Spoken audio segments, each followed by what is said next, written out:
A Revert sister was buried by her family in a Christian way. What should we do? If you have the power to take her to a Muslim cemetery, and she's a fresh body, yes. If it is, because you're not allowed to be buried there. I'm not sure which country he's talking about. And here, I don't think you're allowed to do that.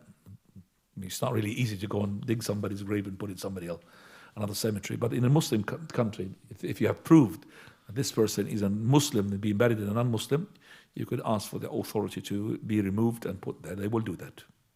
Now, I don't know. Be janaza, I think. Huh?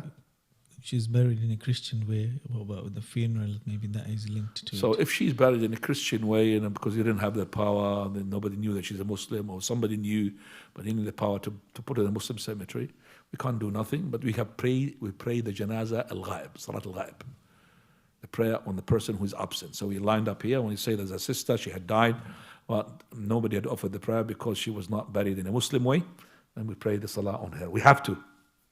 Now, that's why I would say to the revert, please write your will and document it with even a solicitor, just to be not to be done like this, to be buried in a Muslim way.